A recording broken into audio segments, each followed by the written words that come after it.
I caught my cheating wife at the airport. She wasn't traveling alone. The airport terminal buzzed with reunions, but my heart stopped when I saw my wife in the crowd. Her arm linked with a stranger, her laughter echoing a secret I was never meant to hear. I stood at Dallas-Fort Worth International Airport, Terminal C, clutching a bouquet of daisies I'd bought on a whim. It was supposed to be a surprise. My wife Rachel had told me she was flying back from a solo work trip in Chicago, some marketing conference for her firm. I'd been swamped with my own job as a freelance photographer, but that morning, I woke up missing her more than usual. We'd been married 4 years, and though things felt strained lately, I thought a spontaneous airport pickup might reignite the spark we'd lost.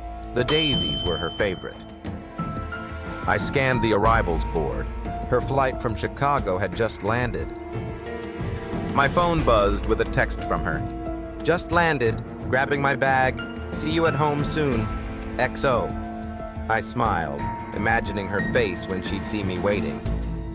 But as the crowd poured out, I spotted her, and my world tilted. Rachel was there, radiant in a navy coat, her auburn hair catching the light. But she wasn't alone. A man walked beside her, tall and polished in a tailored suit, her arm looped through his. They were laughing, her head tilted toward him in a way I hadn't seen in months. My grip on the daisies tightened as I watched her lean in, whispering something that made him grin. I followed at a distance, my pulse racing, hoping I was wrong. They stopped near a coffee kiosk, and he brushed a strand of hair from her face, a gesture too intimate for colleagues. My stomach churned. I stepped closer, daisy still in hand, and called out, "Rachel!"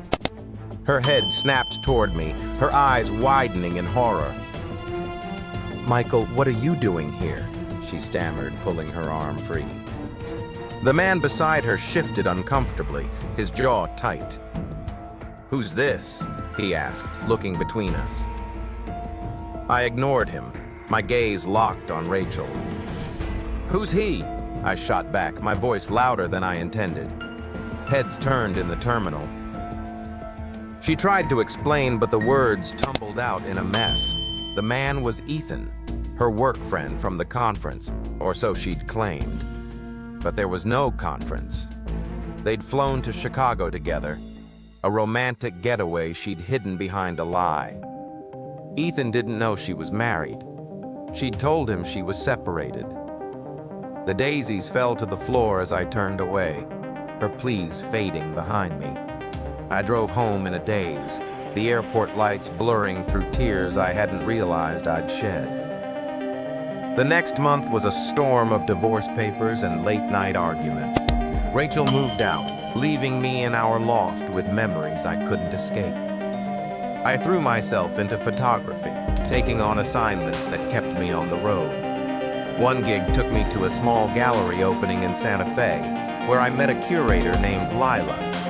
She was warm, genuine, and saw beauty in the world the way I did. We talked for hours, and for the first time in months, I felt a flicker of hope.